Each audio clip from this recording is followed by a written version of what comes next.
Hoy vamos a continuar, ¿no? Con un poquito de lo que restaba, nos restaba un pedacito, una colita de la explicación sobre hurto.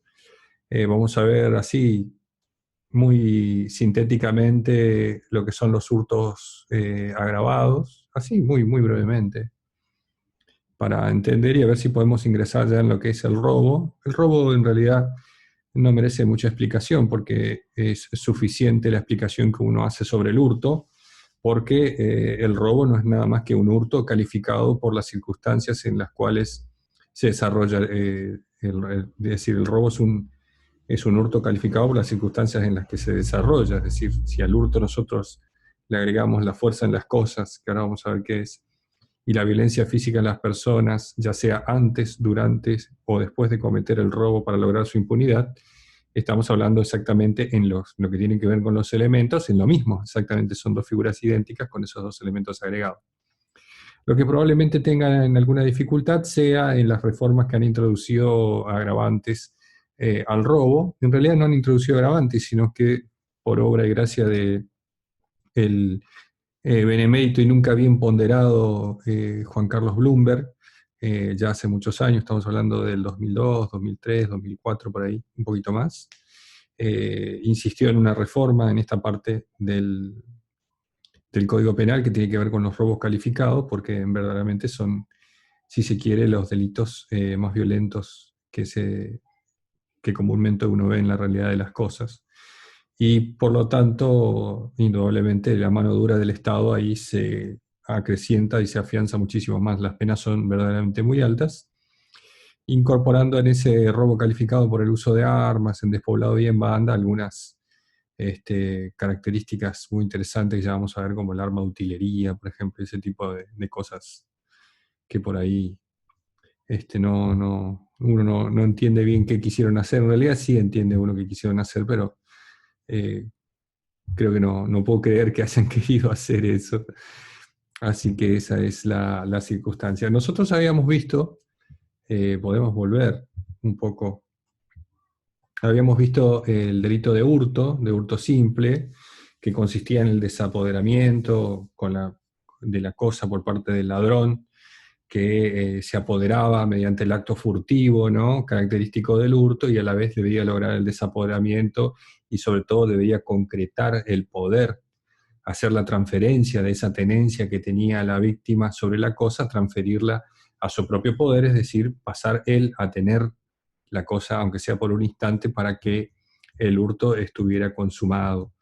Y así nosotros avanzamos y vimos las teorías en las cuales se habían desarrollado en referencia al momento consumativo del hurto, que era la teoría que habíamos visto recién del desapoderamiento, y la teoría de la disponibilidad, que era prácticamente la que nosotros entendíamos que era más correcta porque beneficiaba a la seguridad jurídica, daba resultados o resoluciones mucho más justas que la que puede dar la otra teoría, la adopción de la otra teoría, que consistía en un hecho material, desapoderamiento de la víctima, seguido de un elemento intelectual, si se quiere, o psíquico, que consistía en la intención del sujeto de llevar eso a su tenencia, digamos, ese elemento psíquico que exigía Núñez, que en esta teoría de la disponibilidad obviamente se superaba esa dificultad probatoria que existe de poder probar los elementos, las intenciones, los ánimos de los sujetos activos, y se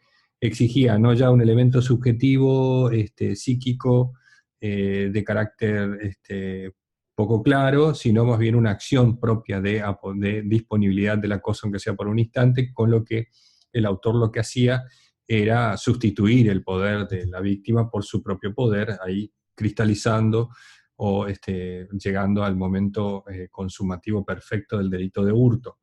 Y nosotros también teníamos que ver, y con esto ya avanzamos, cuáles son los elementos propios, ¿no? Que tienen que ver con el objeto del delito. Y el primer elemento que nosotros habíamos visto era la cosa mueble. La cosa mueble como elemento característico, como objeto del delito, y tenemos que entender que para el derecho penal cosa mueble probablemente no coincida, ya lo habíamos explicado esto en la clase anterior, no coincida la conceptualización de cosa mueble con la del derecho civil, sino que hay algunos aspectos de la cosa mueble que al derecho penal le parecen mucho más trascendentes que otros elementos. Por ejemplo, no existen las cosas muebles, el efecto, la característica de representación que tiene el Código Civil no lo tienen el Código Penal, no le interesa, digamos, las cosas son muebles por su naturaleza. Y sobre todo era interesante que sea una cosa de carácter material, es decir, los elementos inmateriales no pueden ser susceptibles de hurto, de delito de hurto, porque no pueden ser susceptibles de apoderamiento, si yo no me puedo apoderar de un derecho. Podré frustrar ese derecho, podré hacerlo iluso, usted podrá perder ese derecho, pero no puedo apoderarme con el acto de apoderamiento que exige el delito de hurto. Por lo tanto, una de las exigencias más importantes de que la cosa sea mueble es que tenga cierta corporeidad, es decir, que sea una circunstancia material. No importa si es gaseosa, líquida o sólida, no es eso lo trascendente, sino que tenga una cierta corporeidad que permita el apoderamiento en este caso. Y ahí había una interesante discusión en la doctrina, que ha venido sobre una discusión muy ardua, sobre todo en la jurisprudencia, con vaivenes en la jurisprudencia tratando de definir esto, qué pasaba con la energía eléctrica. Si la energía eléctrica consistía o constituía o podía llegar a constituir una cosa mueble a los efectos de la configuración del delito de hurto. Si nosotros apelamos a la normativa que tenía el viejo Código Civil de Vélez, ustedes verán ahí que hablaba de las cosas muebles, a las cuales les daba una cierta característica, y hacía referencia a la energía eléctrica como, en el segundo apartado de ese artículo, también tienen la misma regulación que las cosas muebles, las energías susceptibles de apropiación. Esa energía susceptible de apropiación estaba incorporado o puede encastrar ahí perfectamente lo que es la energía eléctrica. Ahora bien, ¿cómo puede darse el apoderamiento de la energía eléctrica? En primer lugar, tiene que la energía eléctrica venir por una red eléctrica de distribución.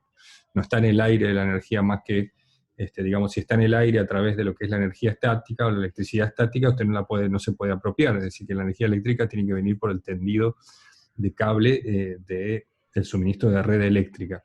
Y ahí es donde se generaban las controversias jurisprudenciales para tratar de definir cuándo estábamos en presencia de un hurto y cuándo estábamos en presencia de otro delito a los efectos del apoderamiento del suministro de energía eléctrica, digamos, de carácter doloso.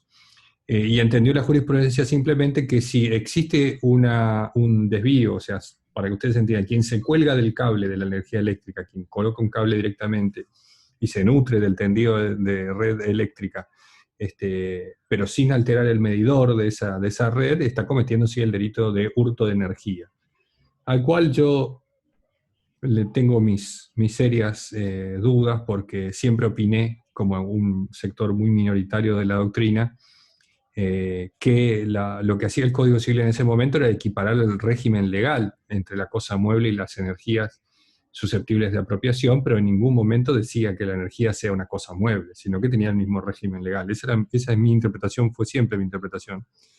Por lo tanto, yo siempre entendí que el hurto de energía no podía darse con el colgado en la red eléctrica, que no podía darse porque en realidad a mí en particular entender que la energía eléctrica no constituye cosa mueble, no es susceptible de apropiación.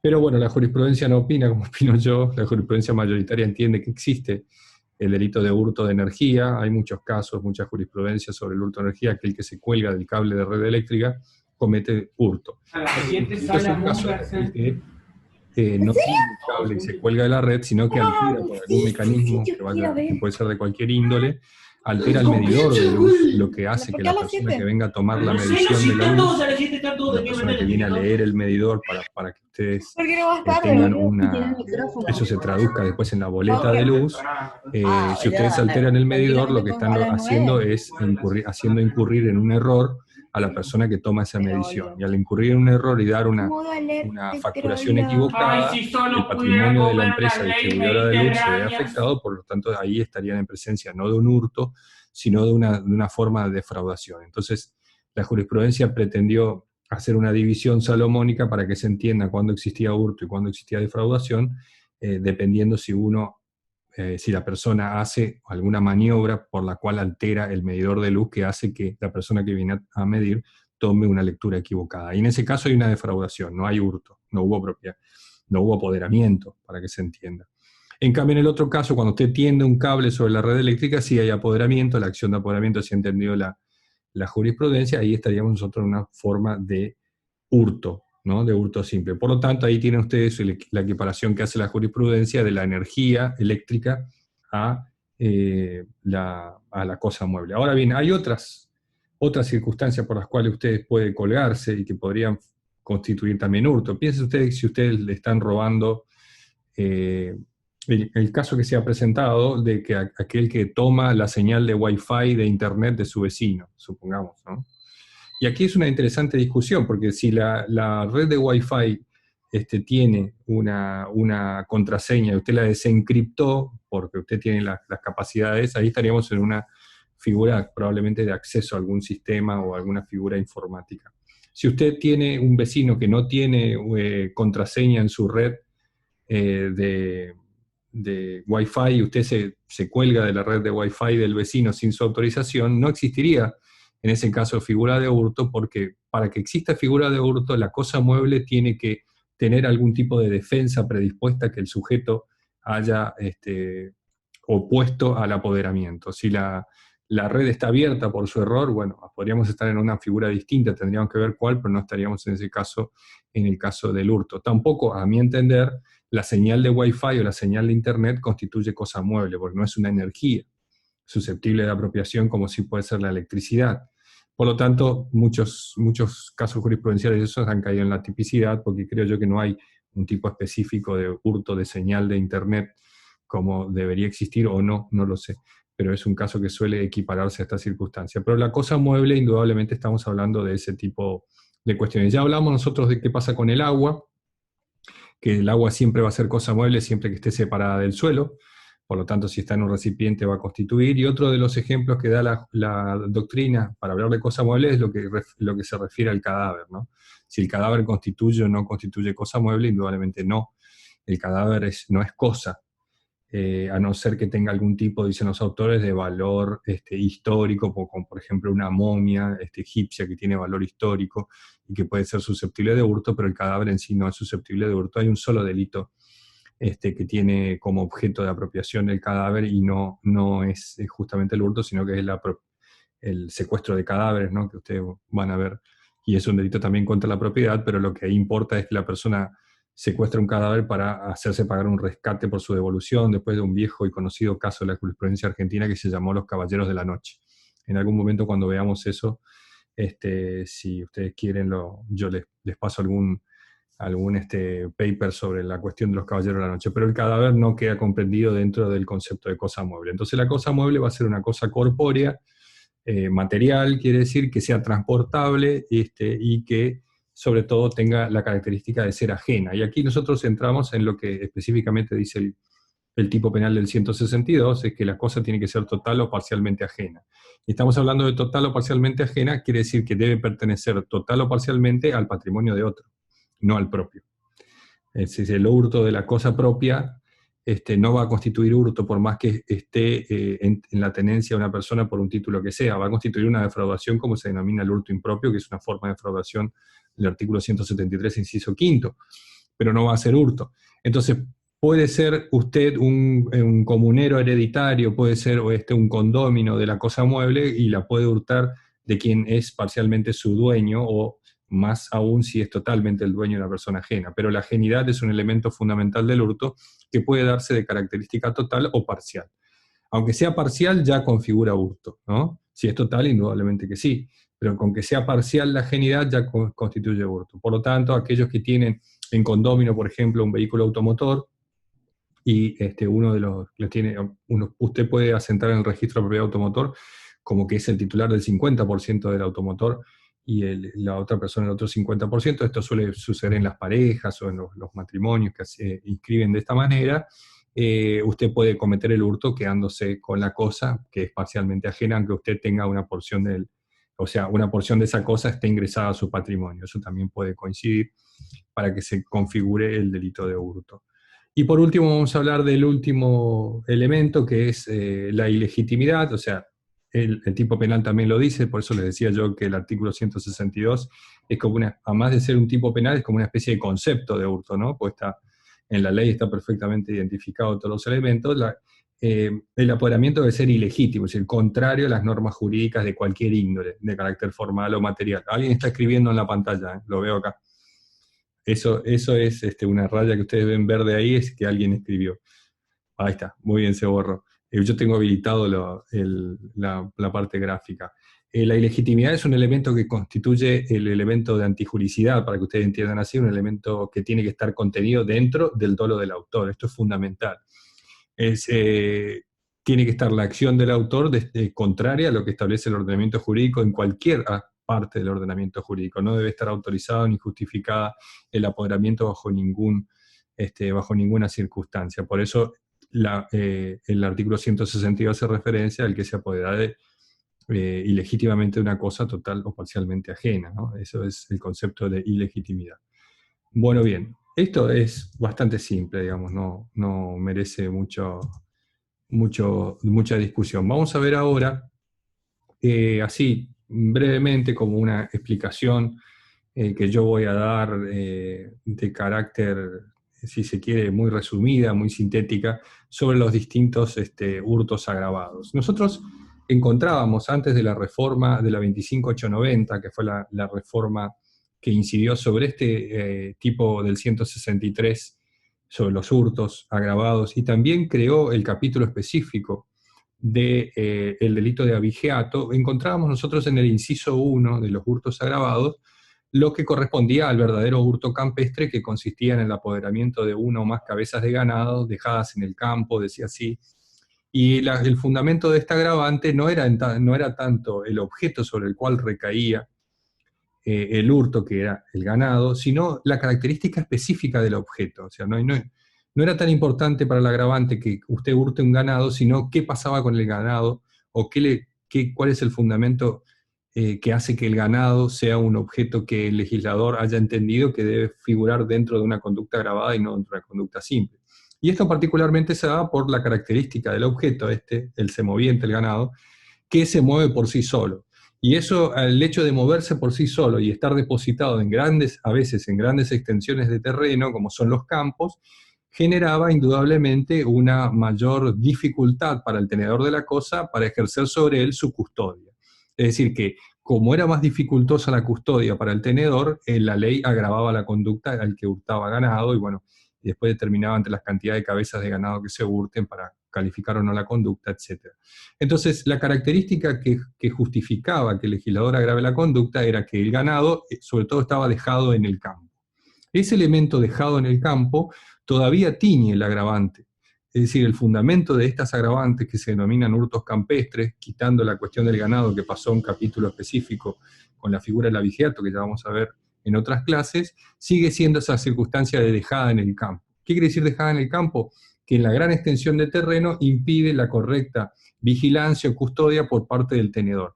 Y al ser difícil la custodia por parte del tenedor, la ley tiene que agravar la conducta. Esto lo decía Francesco Carrara en su programa de Derecho Criminal, una obra magnífica del autor italiano, estamos hablando de más de 150 años ya, una obra que comentaba un código italiano. En ese trabajo de Carrara hacía una explicación muy clara, decía, cuando es más difícil la protección privada sobre la cosa, más debe aumentar la protección pública sobre la misma. ¿Qué quiere decir esto? Que cuando el tenedor tiene más dificultad para custodiar la cosa, por la circunstancia que está dejada en el campo y sobre todo por el ganado que se mueve autónomamente, va a ser el Estado el que va a tener que brindarle mayor protección a través de una conducta agravada. Y ese era el fundamento por el cual los hurtos campestres pasan a ser hurtos calificados y no hurtos simples. El campo, como gran extensión de terreno, impide una correcta y una precisa custodia por parte del tenedor. Y van a ver ustedes que, aparte de la derogación del inciso 1, que hablaba del abigeato, del hurto de ganado, ha quedado subsistente otras formas de hurtos campestres que se encuentran aquí, que los van a ver ustedes, por ejemplo, en el inciso primero, que dice: cuando el hurto fuere de productos separados del suelo, maquinarias, instrumentos de trabajo, productos agroquímicos, fertilizantes u otros similares, y ahí está el elemento característico del agravante, que es dejados en el campo. Ahí tienen ustedes la característica que hace que esto se denomine un hurto campestre. Cuando nosotros hablamos de frutos o productos separados del suelo, estamos hablando de todo producto que brinde la tierra, que esté separado, cosechado y apartado, apilado, fuera de su estado natural, es decir, el árbol con los frutos no constituye un elemento susceptible de hurto calificado por hurto campestre, sino que es necesario que los frutos que da el árbol hayan sido cosechados o recolectados y que esos sean transformados en productos que están separados del suelo. Por lo tanto, ahí cuando después de la cosecha, de lo que ustedes quieran, se dejan amontonados los productos que ya fueron separados, piensen en manzana, en la parte de Río Negro, frutilla, piensen en naranja, en la parte cítrica en Entre Ríos o en Corrientes, piensen en los montículos de yerba mate en la zona de Misiones y también de Corrientes, que están separados esperando que en otro momento vengan a ser recolectados. Ahí es donde la ley le brinda mayor protección con la norma penal. ¿Por qué? Porque mientras están separados del suelo y quedan ahí en las extensiones grandísimas que tienen los campos, disminuye la posibilidad de custodia por parte del tenedor, y eso es lo que la ley justifica para que sean agravadas. Cuando hablamos de productos, hablamos de cualquier tipo de producto, y la discusión que tenía la doctrina y la jurisprudencia era si, cuando habla de productos separados del suelo, hacía solamente referencia a la ley a los frutos, es decir, todo lo que sean frutos, lo que ustedes piensan, o si también se podía incluir ahí los minerales que no eran particularmente separados del suelo, sino extraídos del suelo y separados, si también podían incorporarse o podían incluirse dentro de esta figura el concepto de minerales. La mayoría de la doctrina entiende que sí, que cuando la ley no hace referencia específica ni niega la posibilidad de que los minerales también conformen parte de la protección agravada de la ley, cuando hablamos de productos separados del suelo, también hacemos referencia a los minerales que se extraen de las minas, ¿no? Para que ustedes entiendan. Cuando hablamos de instrumentos de trabajo, hablamos de cualquier tipo de instrumento, maquinaria, incluido también los vehículos, por más que sean vehículos de carácter civil, como si fuera una camioneta o un auto, el que ustedes piensan, pero la característica para que sean considerados instrumentos de trabajo es que su destino es lo que la ley fundamentalmente le importa, tienen que estar destinados al trabajo en el campo, no al transporte de personas dentro del campo, lo que no constituiría trabajo de campo específicamente, sino a las labores propiamente de la actividad agropecuaria o la actividad de horticultura o a la actividad de cualquiera que tenga que ver relacionada con el trabajo en el campo. Si no están destinadas a eso, no están amparadas por la protección de la figura grabada, y no solo estamos hablando de todos los instrumentos, piensen por ejemplo en un arado, cualquier otro tipo de instrumento, una cosechadora, una camioneta, un tractor.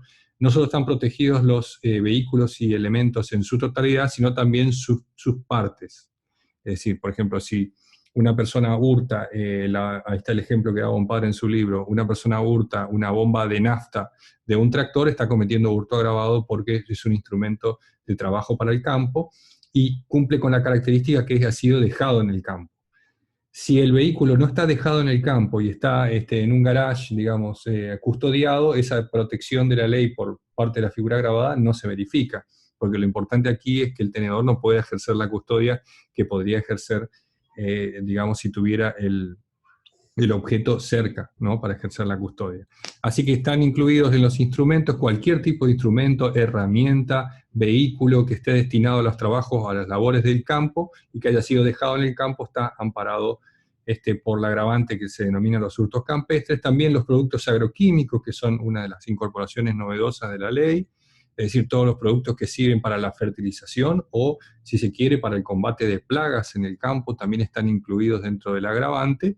Y cualquier otro producto, pues una norma penal abierta, cualquier otro producto similar. Estamos hablando de agroquímicos o fertilizantes. Los agroquímicos pueden ser, por ejemplo, el glifosato, que tanto problema causa en algún sector del país porque está autorizado la fumigación de los alimentos con glifosato. Todo ese tipo de fertilizantes o de productos químicos que se utilizan y que son dejados en el campo, muchas veces los productores agropecuarios llevan los bidones o los tanques de agroquímicos o de fertilizantes hasta el medio del campo, los dejan ahí para que después pase la máquina fumigadora y los levante y se vaya se vaya reabasteciendo, digamos, si tiene mucha extensión el campo, se va dejando en postas para que la máquina se reabastezca. Esas circunstancias están paradas también por la figura de lo que se denominan los hurtos campestres. Y por último tenemos los alambres o elementos de los cercos, que al no hacer referencia a que están dejados en el campo, no quita que también constituyan parte o sean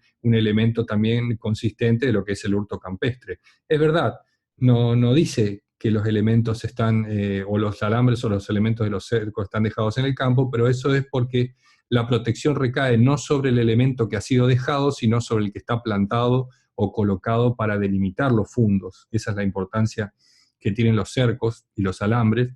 Por lo tanto, estamos hablando de cercos y alambres que constituyen la delimitación de fundos rurales, no de fundos, sino algún sector de la doctrina entendía que los alambres y los elementos de los cercos estaban incluidos también aquellos que delimitan los inmuebles en la zona, digamos, de la zona de la ciudad. Y eso no parece lógico, que el legislador haya incluido estos elementos dentro de los hurtos campestres y que también nosotros tengamos que trasladar o forzar la interpretación para que un alambrado en el fondo de una casa, en el medio de una ciudad, esté amparado por un hurto de carácter calificado. Lo que el legislador ha hecho aquí fue interesarse propiamente por la delimitación o los elementos que marcan los límites de los fundos rurales, ¿no? del tejido rural, es decir, de aquella zona en la cual no está cerca del ejido urbano. Así que los alambres y los elementos de los cercos, el hurto, en este caso el hurto constituye figura agravada, siempre que estén cumpliendo la función de delimitación de fondo rural. Si están tirados o caídos en el campo, ya no están cumpliendo su función, esto entiende la doctrina y la jurisprudencia, por lo tanto no constituiría hurto agravado, sino un hurto simple. Supongamos usted va por el medio del campo y encuentra un rollo de alambre, digamos, o de palos para cercos, y en ese caso no estarían cumpliendo la función, no quedarían abarcados por la agravante, y los cercos y los alambrados pueden ser de cualquier naturaleza, de palos, de madera, de cemento, el que ustedes piensen, están contenidos. Pero para reafirmar este concepto, esto constituye un hurto campestre justamente por el elemento que contiene la ley que dice dejado en el campo, que es lo que disminuye la capacidad de custodia por parte del tenedor del objeto que está dejado en las grandes extensiones de terreno, a lo que nosotros le llamamos campo. ¿Se entiende? Este inciso está sustituido, lo dice ahí bien la ley, por la 25890, que también incluyó, como les dije, el capítulo de abigeato. Vemos el inciso segundo. Cuando el hurto se cometiere con ocasión de incendio, explosión, inundación, naufragio, accidente, ferrocarril, asonada, motín, o aprovechando las facilidades provenientes de cualquier otro desastre, conmoción pública, infortunio particular del damnificado. Estamos hablando acá de lo que se denomina el hurto calamitoso.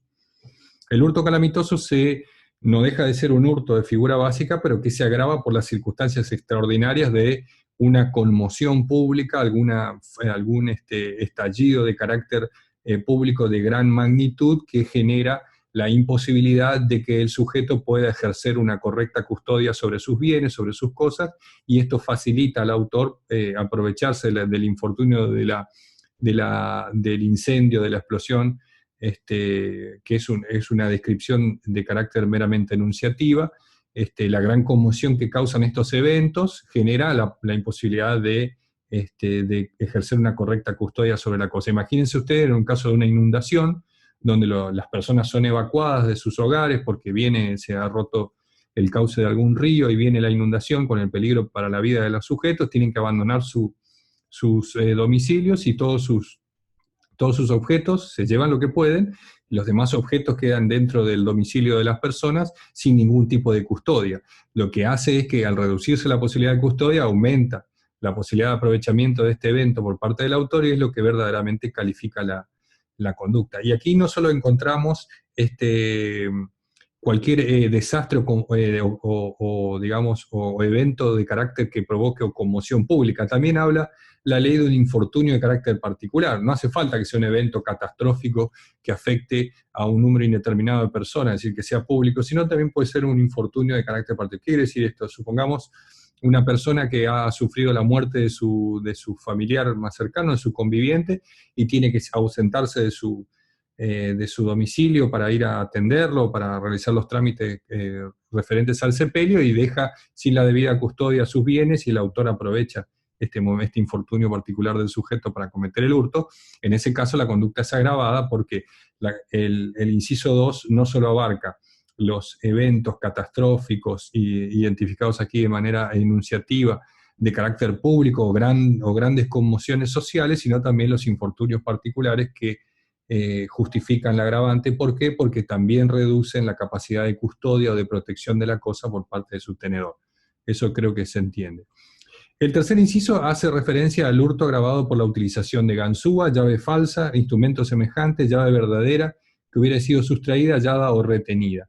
Aquí la incorporación de la ley 24721 es una ley bastante vieja, reformó el tipo penal que hacía, antes el tipo penal hacía referencia con una fórmula de que se hubiera utilizado para acceder al lugar donde la cosa estuviera guardada, una ejemplificación así que era bastante innecesaria, y hace referencia, incorpora en este caso la característica de la llave retenida.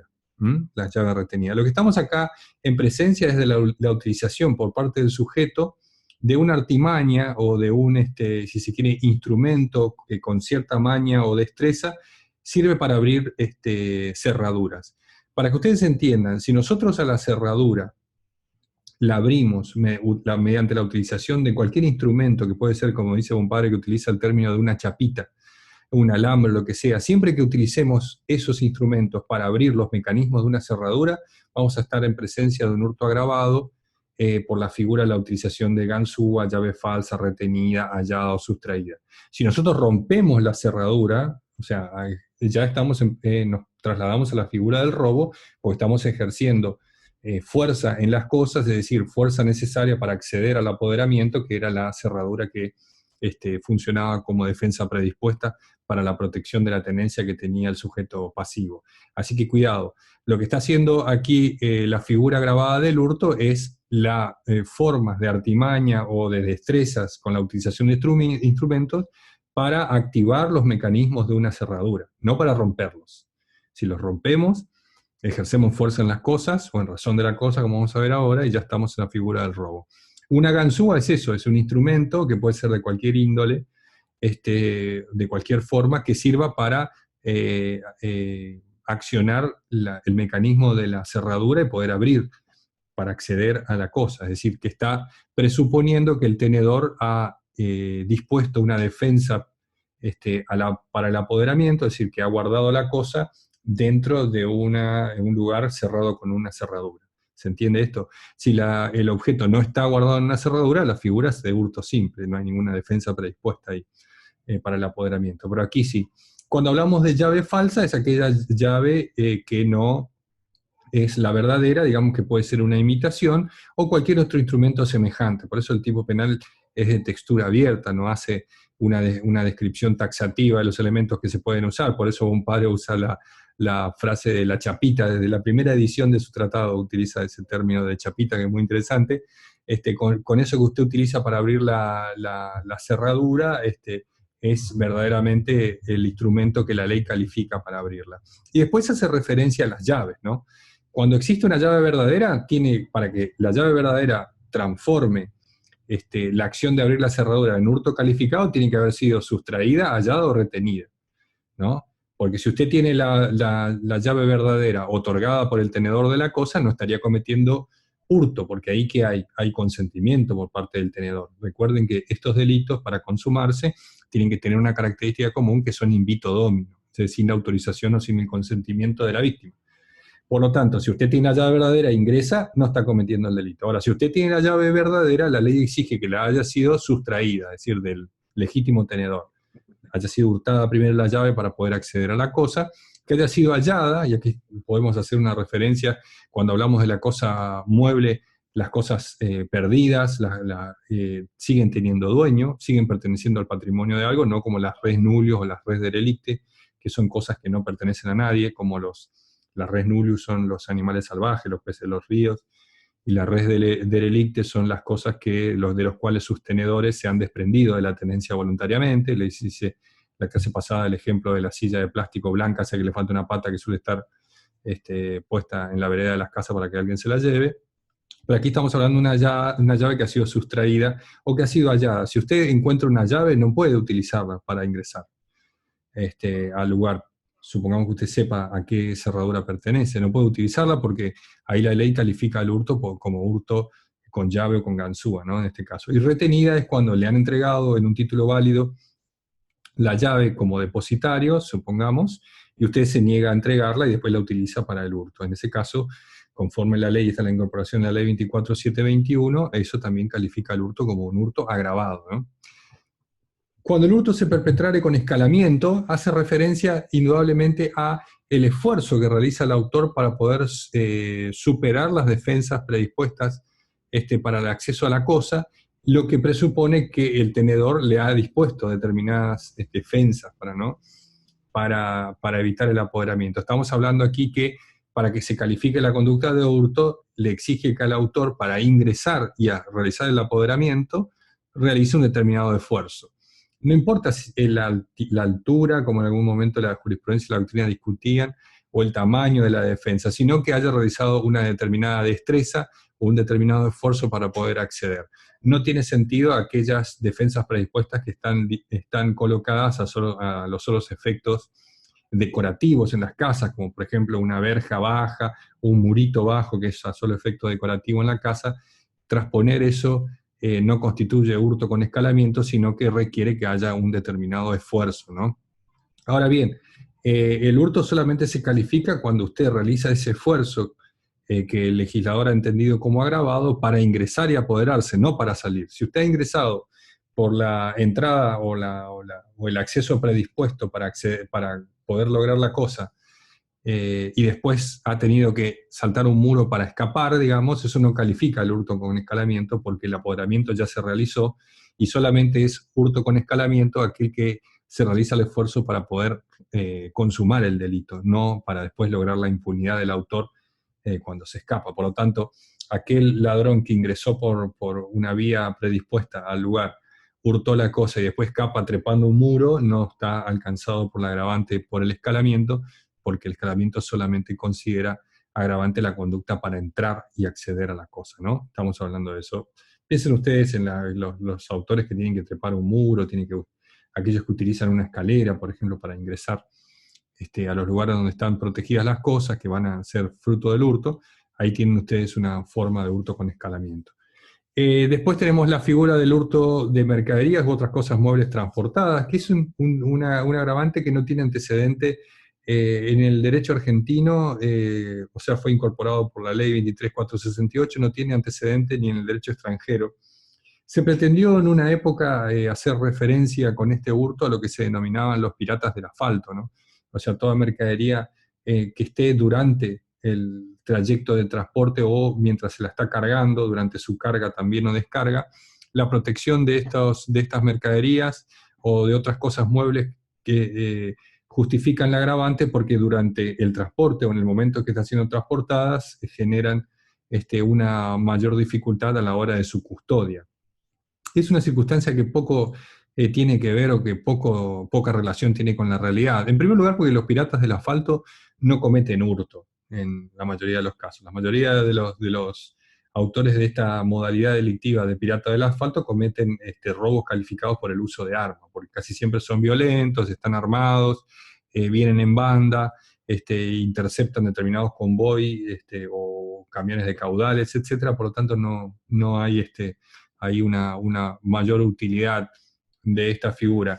Podría darse el caso de que durante el transporte de una mercadería, supongamos, usted está andando en moto y en el semáforo se para al lado de uno de esos camiones que reparten cosas, supongamos que repartan cerveza, y usted agarra un pack de cerveza y se lo pone en la moto y se va. Ahí usted tendría un hurto de mercadería durante el transporte, ¿no?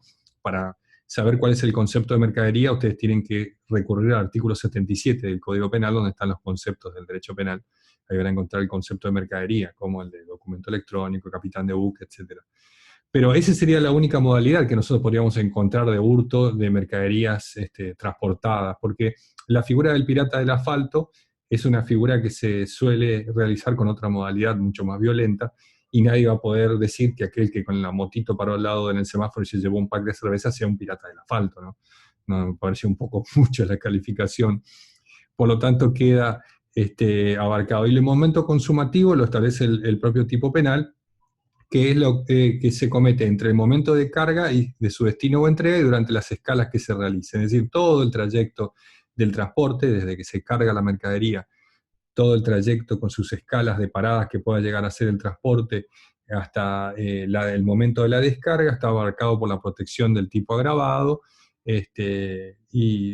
la figura podría darse en el caso de que sea un hurto, ¿no? Si, eh, indudablemente la persona va a tener que esperar la desatención del chofer para poder consumar el hurto, ¿no? En esas circunstancias. Así que podría darse en esa modalidad. Yo les voy a dar un trabajo práctico hoy sobre hurtos agravados y creo que tienen algún caso referente a esto. Hay un inciso más que no está explicado acá en la lámina, que es el inciso sexto, que hace referencia al agravante por las circunstancias o características del sujeto, que es cuando el hurto lo cometen miembros de las fuerzas de seguridad, que ustedes también lo pueden leer.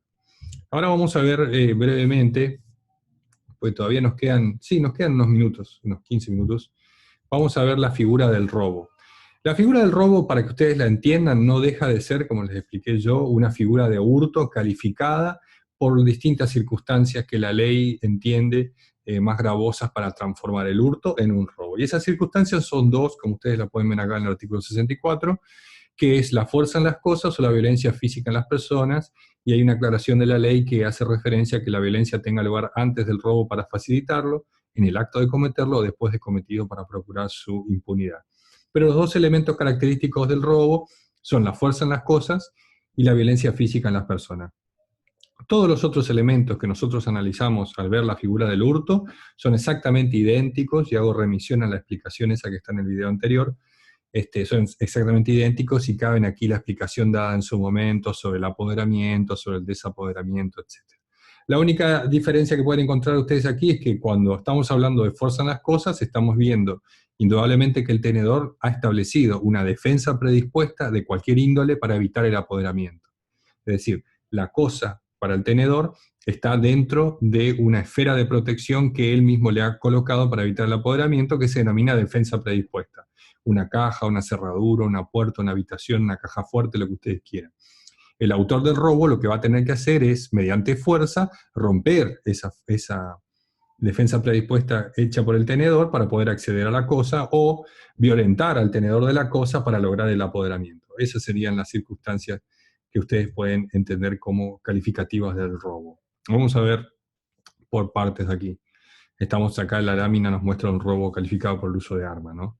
¿Y cuáles serían los elementos? En primer lugar tenemos como primer elemento la fuerza en las cosas. Y aquí la discusión de la doctrina, que ya tiene muchos años, hoy en día lo que yo le hablo de discusión, entiendan que está superada hace como 60, 70 años la discusión, era cuál era la cosa, cuál era la fuerza que debía ejercerse sobre la cosa para que sea calificativa del robo. Y la doctrina empezó utilizando términos puramente ontológicos o fenomenológicos para poder calificar la fuerza. Es decir, decían la fuerza tiene que ser inusual, otros autores decían que tiene que ser excesiva, otros autores decían que tenía que ser destructiva, y así iban ampliando los márgenes conceptuales para poder lograr una idea acabada o específica de qué consiste fuerza en las cosas. O sea, qué cantidad de fuerza, bajo este concepto fenomenológico o puramente ontológico, qué cantidad de fuerza debía realizar el autor para que el hurto se transforme en robo. Indudablemente no interesa, no es un concepto fenomenológico la fuerza en las cosas, ni es un concepto ontológico, es un concepto jurídico, la fuerza en las cosas. Es decir, no depende, la calificación de hurto en robo no depende ni de la fuerza que se ejerza, ni de la fortaleza del autor, ni del peso de la cosa, sino de un concepto jurídico que se denomina fuerza en las cosas. Siempre la fuerza en las cosas va a ser la fuerza necesaria que el autor deba utilizar para romper ¿qué? La defensa predispuesta por el tenedor para evitar el apoderamiento. La defensa predispuesta por el tenedor de la cosa para evitar el apoderamiento. Cualquiera sea esa defensa que el autor deba traspasar mediante fuerza, va a ser calificativa del robo. Por lo tanto, no interesa si la fuerza sea destructiva, si la fuerza sea anormal, si la fuerza sea de una determinada característica, pues si no tendríamos que medir en cada caso particular, y sería un problema indudablemente muy arduo de dilucidar en los procesos penales, tratar de probar cuánta fuerza aplicó, si esa fuerza fue destructiva, si fue excesiva, si fue una fuerza anormal, si pudiéramos establecer cuáles son las fuerzas normales. Entonces, para entender esto, los autores han hecho una referencia más clara, es decir, no hablamos de fuerza en las cosas con un concepto fenomenológico, sino con un concepto jurídico. Y el otro elemento es la violencia física contra las personas. Cuando hablamos de violencia física, ustedes ya más o menos vieron alguna que otro concepto sobre violencia, estamos hablando sobre la vis absoluta, ¿no? No la violencia psíquica, no la coacción, no la amenaza, sino la violencia física, es decir, el acometimiento violento sobre el cuerpo de la víctima. ¿Para qué? Para poder reducir la capacidad de protección o de custodia que el sujeto pasivo ejerce sobre la cosa. Cuando yo lo agredo violentamente, acometo sobre su cuerpo de carácter físico, logro que exista menos posibilidad de defensa de parte de la víctima para poder resguardar la cosa, y así yo puedo generar mayor facilidad para el apoderamiento. Entonces la violencia física habla de acometimiento físico de cualquier índole, ahora vamos a ver, sobre el cuerpo de la víctima, que solo para el caso de la violencia la ley establece momentos consumativos en los cuales se pueden dar. La fuerza en las cosas solo puede cometerse durante el apoderamiento, es decir, la fuerza debe ser concomitante al apoderamiento. En cambio, la violencia física en las personas, la ley permite que pueda realizarse antes, durante o posteriormente para lograr la impunidad. Por ejemplo, cuando hablamos de violencia física, tenemos que incluir, conforme lo establece el Código Penal, los medios narcóticos e hipnóticos. Si yo le doy de tomar al cuidador me hago el amigo, digamos, del cuidador del galpón donde están las cosas que yo quiero hurtar, le convido un mate con un somnífero y logro que se duerma, yo ahí estoy aplicando violencia física a través de narcóticos antes del apoderamiento, por lo tanto, califica esto como violencia. Si yo durante el apoderamiento reduzco mediante un golpe al guardia que está custodiando la cosa, lo hago de manera concomitante, también está amparado por la violencia. Y si después que me apoderé la cosa me persigue el guardia para tratar de evitar que yo me vaya con la cosa y yo lo golpeo para que no me alcance, también estoy cometiendo violencia física, que sería en ese caso para lograr la impunidad, que son los tres momentos en los cuales la violencia física se puede aplicar. Recuerden entonces que la fuerza en las cosas siempre tiene que ser concomitante al apoderamiento, al mismo momento quiere decir eso, en el mismo acto del apoderamiento. En cambio la violencia puede darse antes, puede ser concomitante o posteriormente para lograr la impunidad.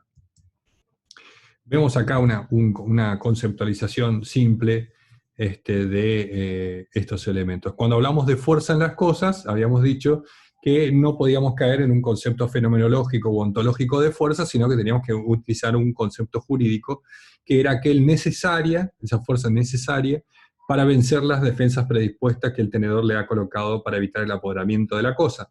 Entonces nosotros tenemos que hablar de una fuerza en razón de la cosa, ¿no? Porque si no, si aplicáramos un concepto fenomenológico, tendríamos que calificar como robo el hurto de una cosa que sea muy pesada. Por ejemplo, si yo me estoy hurtando una heladera, que es muy pesada, o sea, requiere mucha fuerza de mi parte para llevármela, ahí yo estaría en presencia del robo por el peso de la cosa, es decir, por la cantidad de fuerza que el autor desplegó a la hora de cometer el apoderamiento. Y no interesa ese concepto fenomenológico, la cantidad de fuerza, sino es un concepto jurídico, que tiene que ver en razón de la cosa, es decir, si la heladera estaba sujetada con un candado y yo rompí el candado, esa fuerza que yo apliqué para romper el candado, por más haya sido mínima, es la fuerza que yo apliqué en razón de la cosa para lograr el apoderamiento. Es decir, la fuerza la apliqué sobre la defensa predispuesta que el tenedor había establecido para evitar el apoderamiento. Y ahí está la fuerza, que es un concepto jurídico y no un concepto ontológico o puramente fenomenológico.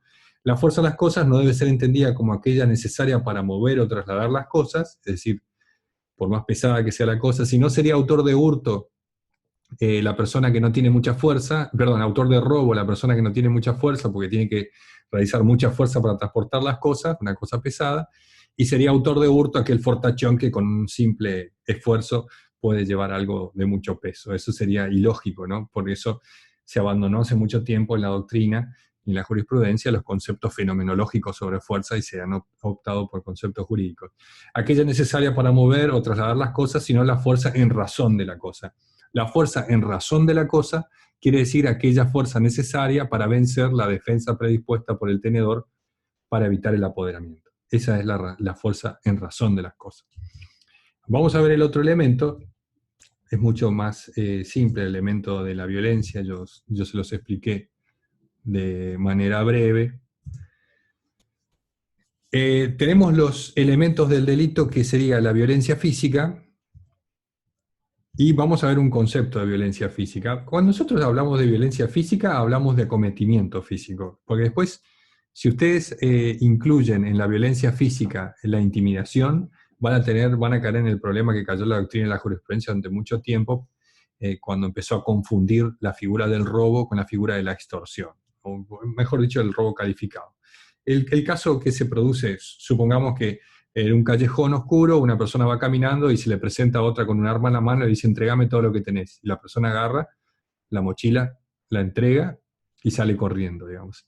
Ahí en verdad no hubo violencia física, ¿no? Pareciera ser, como que no hubo como había falta que la persona dispare o que la golpee y que con eso logre el apoderamiento. Bueno, eso generó una interesante discusión para tratar de distinguir la figura del robo de la figura de la extorsión. Habíamos dicho que la violencia física puede cometerse antes, durante o después del robo. Y aquí tenemos un breve concepto de violencia física para que ustedes la entiendan. Consiste en el despliegue física de energía, sería, ¿no? El despliegue de energía física, animal o mecánica, fluida o química, real o simulada, que se ejerce sobre la persona o contra ella, dirigida a consumar el apoderamiento. Este concepto es interesante, es el concepto de compadre, porque hace referencia a una violencia que se aplica contra la persona o dirigida a la persona para consumar el apoderamiento. Porque ahí está la diferencia con el delito de extorsión, en la intención del sujeto, en el dolo. Es decir, no interesa tanto medir o otra vez caer en los criterios fenomenológicos o ontológicos de cuál fue la violencia, sino en darse cuenta cuál era la intención del autor. Si el autor pretendía que el sujeto le deposite, le envíe o ponga a su disposición un determinado objeto, o si pretendía lograr el apoderamiento de la cosa. Si pretende lograr el apoderamiento de la cosa, estamos en presencia del robo. Pero consiste en la energía, en el despliegue de energía física, animal, mecánica, fluida o química, real o simulada, que se ejerce sobre la persona. Estamos hablando aquí de un acometimiento físico violento sobre la persona, con la intención de disminuir la capacidad de defensa que haya dispuesto para la protección de la cosa, ¿no?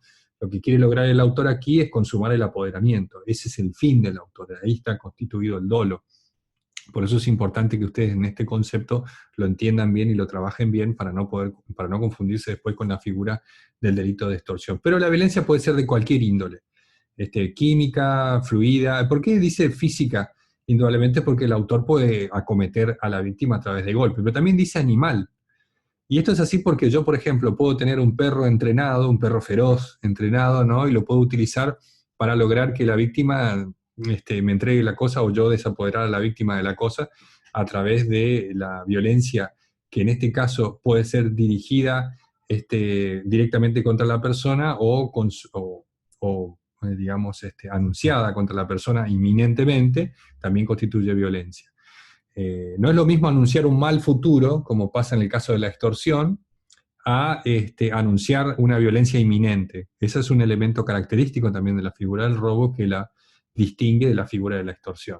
Si yo tengo un perro furioso que le está ladrando a la víctima y logro el desapoderamiento mediante el temor que le produjo el perro furioso, igual constituye violencia esa circunstancia, por más que el perro no haya mordido a la víctima. Pero ahí el peligro o la violencia está anunciada de carácter inminente. En este mismo momento está por suceder. Ahora, si yo le digo a la víctima, mirá, si no me depositas o me envías tales efectos o tal dinero, te va a pasar algo malo o tus hijos van a desaparecer, el anuncio del mal futuro ya no constituye una figura de apoderamiento, sino una figura de extorsión, ¿no? Ahí estaría la diferencia. Como diría Bonpadre, adelantando la explicación, la diferencia entre robo y extorsión hay que verla desde el punto de vista de la acción típica. Es muy claro el profesor Bonpadre cuando hace esa explicación. Eso verdaderamente es muy interesante.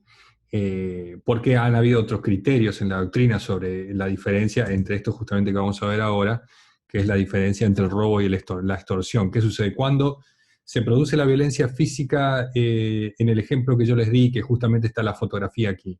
Ustedes se encuentran con una persona así en estas circunstancias, les apunta y les pide que les dé toda la cosa. Ustedes inmediatamente, a no ser que sean muy valientes, van a sacar la billetera y se la van a entregar.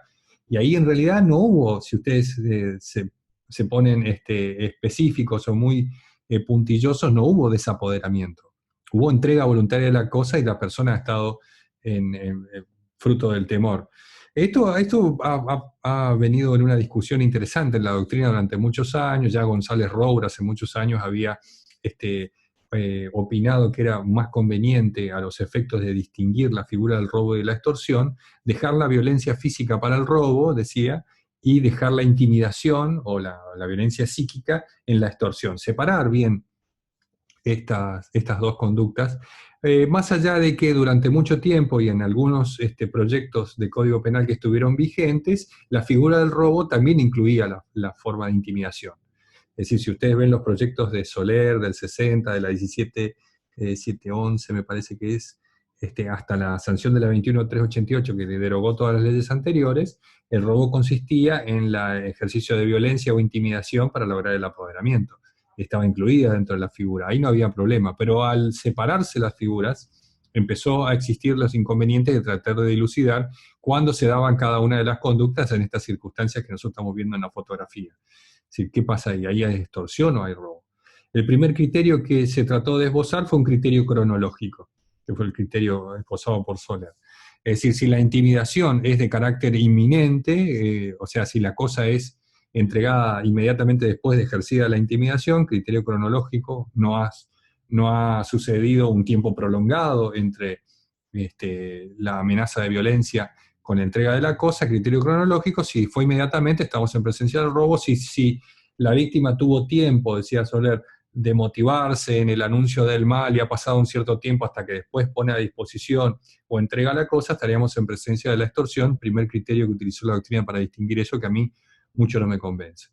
Yo, resumiendo, les digo que es más conveniente ver las cosas, como dice el profesor Bompard, desde el punto de vista de la acción. Por más que la violencia no sea física, mejor dicho, la violencia física no resulte en el acometimiento sobre el cuerpo de la víctima, que sería verdaderamente el concepto preciso, ¿no?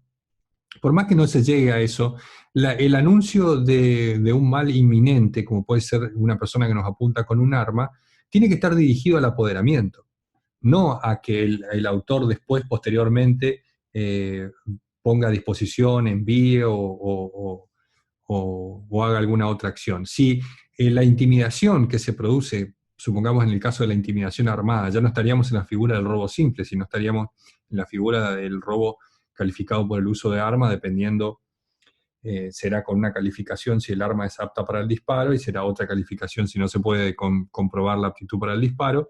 Eso lo veremos después cuando veamos en la próxima clase los robos calificados. Pero supongamos este caso donde nos encontramos con una persona que nos apunta, hay que ver cuál es la intención del sujeto.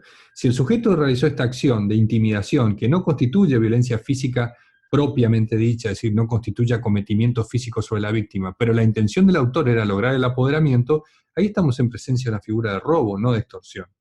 Porque el autor, al anunciar un mal en la figura de extorsión, no pretende lograr inmediatamente el apoderamiento, sino que después el sujeto pasivo ponga a disposición alguna cosa posteriormente, ¿no? Entonces ahí es interesante, yo les planteo que ustedes lean cuando consulten la bibliografía, esta es mi explicación, seguramente es una explicación de carácter de divulgación, simplemente, no estoy profundizando en esto, pero ustedes tienen que ir a los textos a tratar de analizar este apartado, que es la diferencia entre robo y extorsión, que se ha dado indudablemente porque mucho tiempo, como les decía yo, el tipo penal de robo incluyó la figura de la extorsión, la incluyó, y eso ha generado mucha confusión. Después se separaron las aguas, con la 21.338 se separaron las aguas, y solamente la figura del robo hace referencia a la violencia física, ¿no? Pero puede darse estas circunstancias, como yo les digo aquí, de que el autor se presente y nosotros le entregamos la mochila y salimos corriendo. Parecería ser como una figura de extorsión en ese caso, ¿no? Pero no lo es así, porque ahí, por más que no exista, reitero, violencia física, acometimiento, la violencia anunciada, inminente, fue dirigida para lograr el apoderamiento. Indudablemente estamos ante la figura del robo y no ante la figura de la extorsión, que ya vamos a ver cuando veamos extorsión, vamos a ver claramente en qué consiste cada uno. Bueno, gente, ¿alguna pregunta más? ¿Alguna pregunta más? ¿Alguna pregunta sobre esto? ¿Quieren que avance sobre... Tengo 5 minutos para avanzar sobre este homicidio agravado. Este robo agravado por homicidio, que se denomina latrocinio. Cuando ustedes ven el artículo 165, ¿se está escuchando bien? ¿O estoy hablando Sí, se para escucha. mí Doctor, nomás? ¿Se escucha bien? sí, se escucha bien, Sí, doctor. se ¿Sí? escucha bien, Pueden intervenir, doctor. ¿eh? Sí. Doctor, Hablen. a mí me gustaría hacer una pregunta. No escucho a nadie. Hola, Pueden hablar, ¿eh? hola. A ver. ¿Se escucha Doctor, bien? Mándame una manito. Hola. doctor, ¿nos escucha? No. No tengo audio. Perdón, vamos a ver acá qué pasa con el audio. Ah, ah, ah. Usted A tiene ver. que habilitar el Sí, audio, perfecto. doctor. Mándeme una manito. Eso quería saber. Bien, perfecto. Bueno, No sé si se me escucha. bien, me alegro. No, eso era lo único que... no importa si yo no los escucho, pues yo tengo acá cancelado el audio, está bien, eso no hay problema. Pero con una manita que ustedes me mandan, quiere decir que ustedes me están escuchando bien. Perfecto. Avanzamos estos 5 minutos sobre esta agravante. Vamos a volver a compartir pantalla. Y avanzamos sobre esta agravante que es muy simple, ¿no? Hay una sola discusión que hay sobre esto. En el robo con homicidio o latrocinio, para que ustedes entiendan el artículo 165. Para preguntaros. Si ustedes leen el artículo 165, van a ver que se impondrá reclusión o prisión de 10 a 25 años si con motivo u ocasión del robo resultara un homicidio. Aquí nosotros estamos en una figura de un tipo complejo, es decir, donde hay dos acciones, una de las cuales es un homicidio. Ahora bien, ¿cuál es la relación que existe entre estas dos conductas, la conducta del robo y la del homicidio, para que esto califique como un latrocinio, es decir, un robo calificado, y no califique, por ejemplo, como un tipo complejo, como si nosotros habláramos de la figura del artículo 80, inciso 7, que ustedes ya vieron que es el homicidio criminis causa? Indudablemente la diferenciación entre estas dos figuras es el nexo causal. Lo que no debe existir en el latrocinio, en el robo con homicidio, es un nexo causal que una las dos acciones de robo o de otro delito más el homicidio. En el artículo 80, inciso 7, ustedes tienen el homicidio con nexo con otro delito. Es decir, cuando hay una relación causal que están identificadas en el artículo 87 con las preposiciones lingüísticas de para o por. Aquel que matare para lograr consumar el otro delito o por no haberlo logrado, es decir, por la frustración de no haberlo logrado, etc. Esas circunstancias.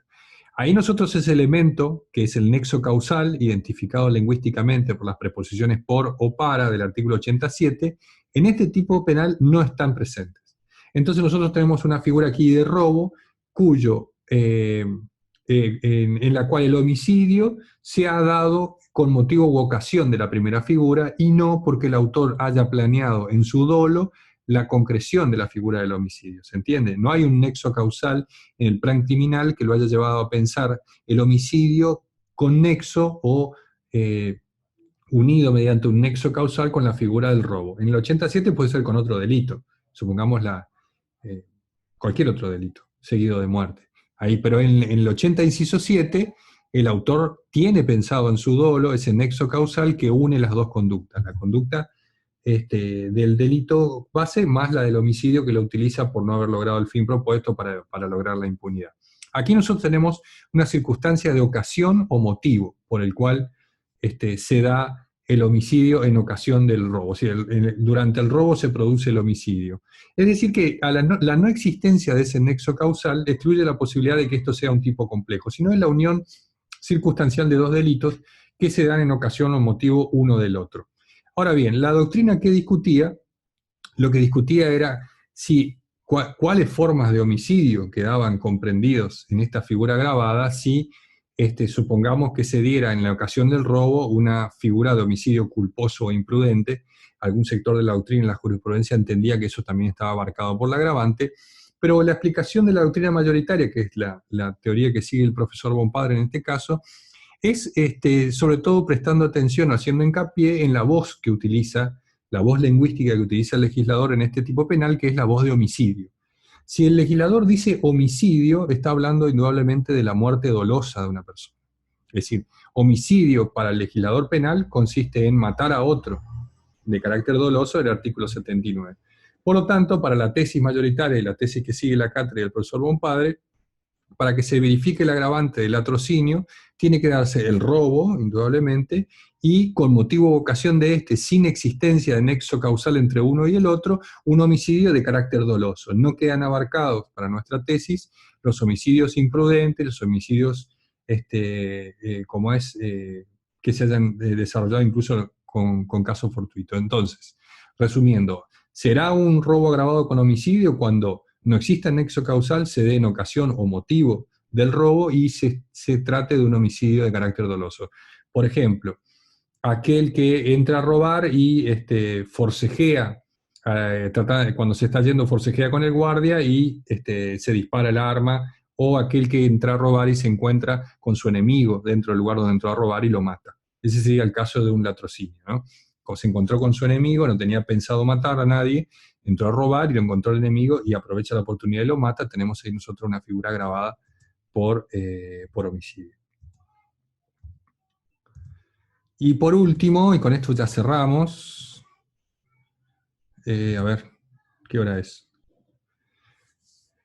Esto es lo que les quería explicar, el término de homicidio, ¿no? Del latrocinio. Bueno, capaz vamos a dejar acá. Después viene el homicidio calificado por lesiones, pero es una explicación muy simple porque el robo agravado por lesiones también hace referencia a que si por las violencias ejercidas para realizar el robo se causaron algunas lesiones previstas en el artículo 90 y 91. Lo que estamos hablando aquí es que la violencia para ejercer el robo debe superar la figura de la lesión leve.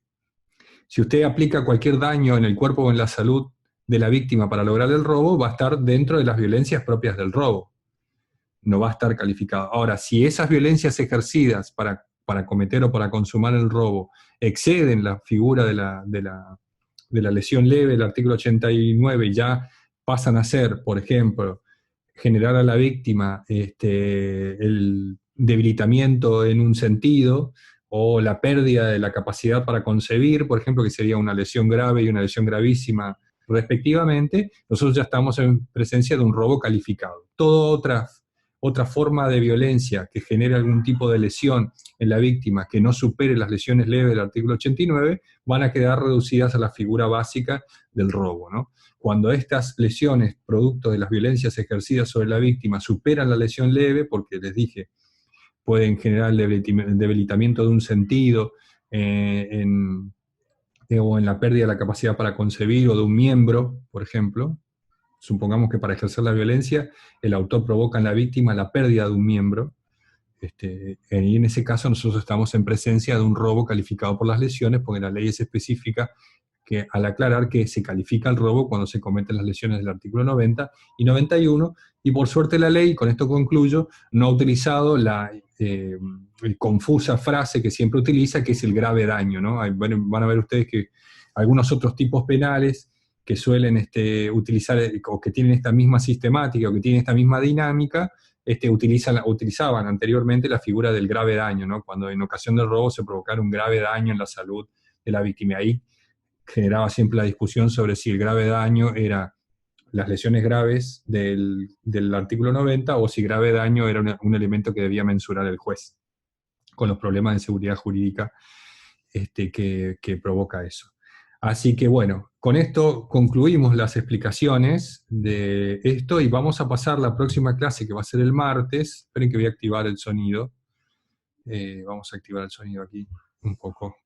Vamos a pasar con la explicación del martes. El martes que viene vamos a hablar directamente ya vamos a hablar ya de los robos calificados con armas, ¿no? Eso sería... a ver, no sé por qué no los escucho, ¿eh? A ver, a que alguien hable, a ver si los puedo escuchar. No. Doctor. Ahí está, ahí los escucho, perfecto. Sí, ahí se escucha. Ahí se escucha. Doctor, ¿le puedo hacer una pregunta, por favor? Sí, todos los que quiera, todos los que quiera. A mí me gustaría saber si usted nos puede dar una Espere, evolución de los trabajos que vamos entregando. Sí, pero yo recibí hoy nomás recibí casi 20 trabajos. De los de... Sí, pero de del los de anterior, coso. por ejemplo. ¿De cuál anterior? ¿Del de trata de personas? Yo Así di es. alguna.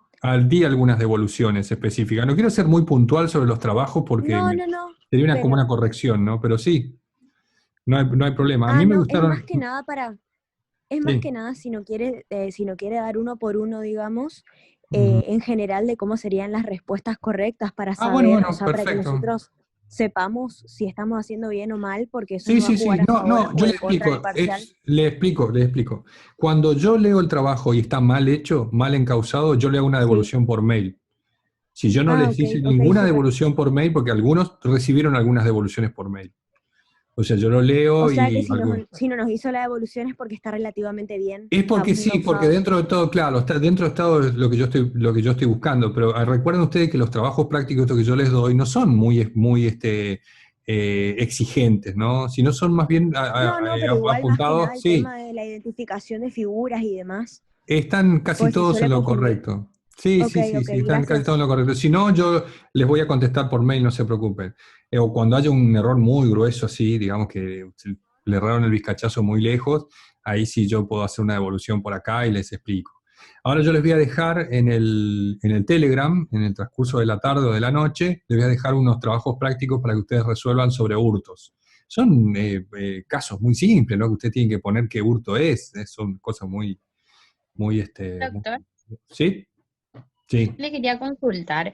En el inciso 3 de hurtos agravados, sí, eh, cuando accede a la casa, digamos, porque le facilitaron la llave, digamos, el dueño, pero sí. igual roba algo, hurta algo, digamos, Ujú. se traslada al hurto simple. Claro, sí. Si hiciera uso, usted me dice de la llave retenida.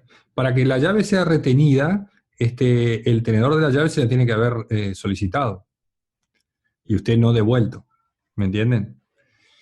Esa es la circunstancia. O sea, si a mí me prestaron la Y en llave el para que caso yo de que le entre, dé, por ejemplo, me dieron la llave para que yo entre a la casa y vaya a regar las plantas. Yo estoy en posesión de la llave, ahí el hurto no sería calificado. Sería un hurto simple. Ahora, si a mí me dieron la llave para regar las plantas y me dijeron que se la devuelva, pero no se la devolví, no atendí el teléfono, me borré, ¿entienden? Y después me voy y hurto, ahí sí sería llave retenida. ¿Le puedo hacer una bien. consulta, doctor? Todas las que quieran, consulten. Lo mismo, el mismo inciso que preguntó la compañera. Hay Sí. un sistema que algunos ocupan como para abrir la puerta, que es una tarjeta que la desliza. También, sí, también sirve. Eso sería como, ¿dónde entraría? En el inciso 3, pero ¿en qué palabra ganzúa puede ser? No, no, porque dice, fíjate el inciso 3 que dice, u otro instrumento semejante. Cuando habla de Ah, instrumento semejante, hace referencia a un instrumento que sirva para accionar el mecanismo de la cerradura, sin romperlo, ¿no? Pues si usted rompe el mecanismo de la cerradura, la figura es de robo. Entonces, cualquier elemento que sirva para accionar, pero dice otro instrumento semejante, sí, pero antes de eso dice llave falsa u otro instrumento semejante a la llave sí. falsa. No, no tiene por qué ser instrumento semejante a la llave. Tiene que ser un Ah, bueno, instrumento bueno. semejante a los efectos de poder vencer el mecanismo de la cerradura. Pues Y si no si yo estoy tendríamos que. deslizando esa tarjeta, si yo estoy deslizando esa tarjeta y es como que hago fuerza, muevo la puerta, ¿no estoy ejerciendo una fuerza, una violencia en las cosas? Violencia a las cosas no hay. La fuerza no hay en las cosas. La violencia son las personas. Perdón, fuerza, perdón. Si yo hago fuerza en las cosas, tengo que hacer una fuerza que me permita vencer la defensa predispuesta. Pero ahí usted lo que está haciendo es accionando, por más fuerza que haga, lo que usted está haciendo es destrabar el sistema de la cerradura. No está rompiendo la Claro. cerradura. Si usted destraba el Ah, sistema de la cerradura por más fuerza que haga, pero el mecanismo de la cerradura es el que se abrió, la figura va a ser de hurto agravado. Y el objeto que usted utilice no importa. Por eso mi padre dice una chapita. Una chapita no parece una llave. ¿Esto qué quiere decir? Que lo que le importa al legislador no es la similitud morfológica entre una llave y el otro instrumento, sino la función que se utiliza, para la que se utiliza el instrumento, que es la de accionar la cerradura. ¿Me entiende? Entonces, si no solamente sí, quedarían sí, abarcados muchas por la gracias. agravante, las figuras, los instrumentos parecidos a las llaves. Y no es esa la finalidad de la ley. Es medio truculento como está escrito, parecería ser eso, pero no es la finalidad de la ley. La finalidad de la ley es que no se abran las cerraduras con ningún instrumento. sea una llave, Claro, algo claro. que parezca una llave o un instrumento cualquiera que sirva para eso. Esa sería la idea. ¿Alguna otra pregunta? Gracias. No hay por qué. ¿Alguna otra pregunta? Bueno, gente, les mando un saludo, nos vemos el martes que viene. Yo en este momento no estoy en Corrientes, estoy en Resistencia. Dentro de poco tiempo espero estar por Corrientes, ojalá todo esto pase. Cuídense, eh, cuídense porque no es un chiste el virus. Le digo yo porque estoy acá en Resistencia y acá ya es cualquier cosa. Así que cuídense, lávense las manos, no se reúnan, no hagan fiestas, no salgan a tomar mate por ahí porque no voy a poder volver nunca a Corrientes si siguen haciendo eso. Así que bueno, les dejo un saludo muy grande, cuídense mucho, quédense en sus casas, y bueno, aprovechen para estudiar. Doctor. Aprovechen para estudiar Penal 2 ahora que tienen unos días que no pueden salir a ningún lado. Nos vemos, gente, que anden bien. Ahora a la noche subo este video a la noche y les dejo el trabajo práctico cortito, muy simple. Nos vemos. Hasta luego, Gracias, profe. hasta luego. Hasta luego, chao, chao.